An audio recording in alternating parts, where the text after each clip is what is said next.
Apple आज किसी पहचान की मोहताज नहीं है। कंपनी के स्मार्टफोन आईफोन ने सारी दुनिया के लोगों को ऐसा दीवाना बनाया है कि एप्पल आज एक दिग्गज स्मार्टफोन निर्माता कंपनी बन गई है। आईफोन फिलहाल दुनिया में सेल्स रिकॉर्ड जरूर तोड़ रहा है, मगर इसके बनने की कहानी आसान नहीं थी। इसके बनने की कहानी भी बहुत ही दिलचस्प है। लेकिन क्या आपको पता है, कंपनी के को फाउंडर और बिजनेस जगत के चहेते स्टीव जॉब्स आईफोन को बनाने के खिलाफ थे। उन्हें मोबाइल फोन ही पसंद नहीं थे। अगर उनकी चलती तो आज आपके हाथों में आईफोन होता ही नहीं। उन्हें एप्पल द्वारा फोन बनाने का आइडिया बिल्कुल बकवास लगा था और इसके लिए उन्होंने सीधे तौर पर मना कर दिया था। चौंक गए ये बात सुनकर? तो चलिए हम आज आपको आईफोन से जुड़े इस किस्से को साझा करते हैं और बताते हैं कि आखिर स्टीव जॉब्स जब इसे बनाना ही नहीं चाहते थे तो फिर ये आईफोन अस्तित्व में आया कैसे। नमस्कार, मेरा नाम है मार्तंड सिंह और आप देख रहे हैं डेली लाइन। आज एप्पल के इलेक्ट्रॉनिक गैजेट के दीवाने दुनिया के हर एक कोने में हैं और आईफोन का तो कहना ही क्या। इसके प्रति तो दीवानगी इस कदर हावी है कि क्या ही कहना। लोग टकटकी लगाए आईफोन के वेरिएंट्स के लॉन्च होने का इंतजार करते रहते हैं। बहरहाल लंबे इंतजार के बाद आईफोन 16 लॉन्च हो गया है और कंपनी ने आईफोन 16 और आईफोन 16 प्लस में नया डिजाइन और E18 प्रोसेसर दिया है। इसके साथ ही एप्पल इंटेलिजेंस फीचर भी पेश कर दिया गया है जो आपको एक्सपीरियंस को और भी ज्यादा खास बनाने वाला है। एप्पल इंटेलिजेंस हो या फिर प्रोसेसर, लेकिन इसके अलावा भी काफी कुछ बदला हुआ है इस नए आईफोन 16 में। कंपनी ने कैमरा मॉड्यूल तक में बदलाव किया है। फोन में नया डिजाइन है। इस बार फोन को पिल शेप्ड डिस्प्ले दिया गया है। आईफोन 16 और आईफोन 16 प्लस में आपको एक जैसे फीचर्स मिलेंगे। इस बार फोन में बैटरी और डिस्प्ले साइज का अंतर है। फोन में नया कैमरा कैप्चर बटन भी दिया गया है। इसके अलावा एप्पल इंटेलिजेंस का सपोर्ट एक सॉफ्टवेयर अपडेट के साथ दिया जाएगा। हाँ, बात यह भी है कि इसे फिलहाल सिर्फ अंग्रेजी भाषा में लॉन्च किया जा रहा है, लेकिन जल्द ही आपको दूसरी भाषाओं में भी ये सुविधा मिल जाएगी। कंपनी ने इसे लॉन्च करते हुए कहा है कि आईफोन 16 सीरीज में यूजर्स को बेहतर स्क्रीन प्रोटेक्शन दिया जा रहा है।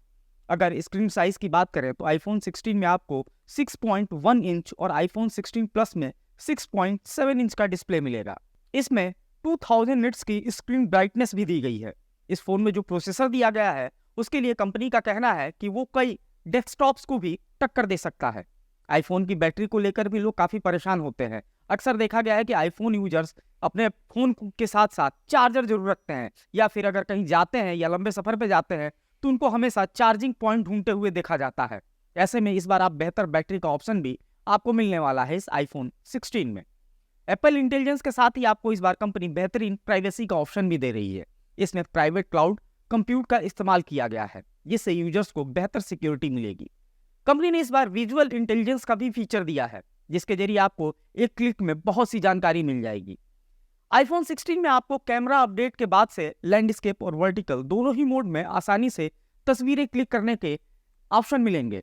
आपको इस स्मार्टफोन में 48 मेगापिक्सल का मेन लेंस लगा हुआ डुअल कैमरा सेटअप भी मिलेगा। सेकेंडरी लेंस 12 मेगापिक्सल का है। इसमें ट्रू डेप्थ फ्रंट कैमरा मिलेगा। इस बार आपको सैटेलाइट कनेक्टिविटी का फीचर भी इस फोन के माध्यम से मिलेगा, लेकिन ये बात गौर करने वाली है कि ये फीचर फिलहाल भारत में नहीं आएगा, क्योंकि भारत में सरकार अभी सैटेलाइट फोन को यूज करने का ऑप्शन नहीं देती है, या यूं कहे कि भारत में सैटेलाइट फोन यूज करने का प्रावधान अभी नहीं है। ये phone type C charging port के साथ आएंगे, साथ ही आपको वायरलेस चार्जिंग भी मिलेगी।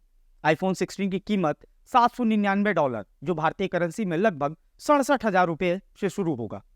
ये कीमत 128 GB स्टोरेज की है।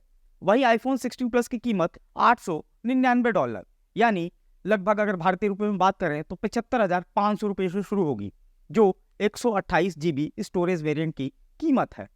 तो ये तो बात हो गई आईफोन 16 के खूबियों की और उसके लॉन्चिंग से संबंधित। अब आते हैं अपने असल मुद्दे, यानी स्टीव जॉब्स आखिर आईफोन क्यों नहीं बनाना चाहते थे। एप्पल ने अपना पहला स्मार्टफोन सितंबर 2005 में बाजार में उतारा था। एप्पल के को फाउंडर स्टीव जॉब्स और मोटोरोला के तत्कालीन CEO ईडी जेंडर अच्छे दोस्त थे। दोनों कंपनी की साझेदारी से मोटोरोला रोकर E1 स्मार्टफोन लॉन्च हुआ था। इस स्मार्टफोन में एप्पल का i10 सॉफ्टवेयर था।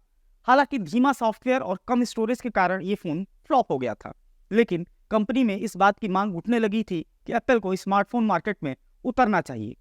हालांकि स्टीव जॉब्स इसके लिए तैयार नहीं थे। जॉब्स कंप्यूटर सेगमेंट से अपना फोकस नहीं हटाना चाहते थे। उन्हें इस बात का यकीन ही नहीं था कि स्मार्टफोन सभी लोगों तक पहुंच सकेगा।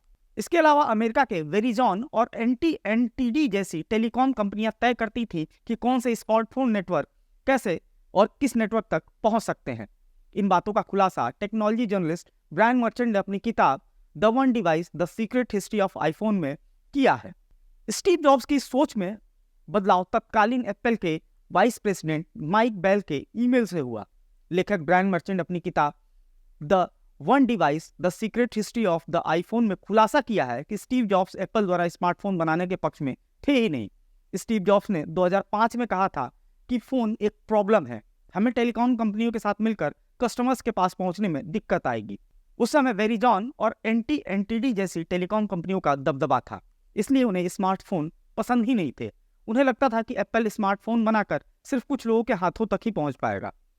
किताब में दावा किया गया है कि स्टीव जॉब्स की सोच के चलते आईफोन के इंजीनियर छिपकर मल्टी टच टेक्नोलॉजी पर काम करते रहे। उन्होंने इसे तभी स्टीव जॉब्स के सामने पेश किया जब यह टेक्नोलॉजी पूरी तरीके से तैयार हो चुकी थी। आईफोन के वरिष्ठ इंजीनियर एंडी ग्रिगनॉन ने मर्चेंट को बताया कि पूरी टीम स्टीव जॉब्स को आईफोन बनाने के लिए मनाने का प्रयास कर रही थी। उन्हें समझाया जा रहा था कि आईफोन एक शानदार आइडिया है, मगर उन्हें इसकी सफलता के आयाम समझ नहीं आ रहे थे। एंडी ग्रिगनॉन वो पहले इंसान थे जिन्होंने आईफोन से कॉल किया था। लेकिन कहते हैं ना कि कुदरत को जो मंजूर होता है वो सामने आ ही जाता है। आखिर काफी रस्साकस्सी के बाद स्टीव जॉब्स तैयार भी हुए और उन्होंने आईफोन को 2007 में लॉन्च भी किया।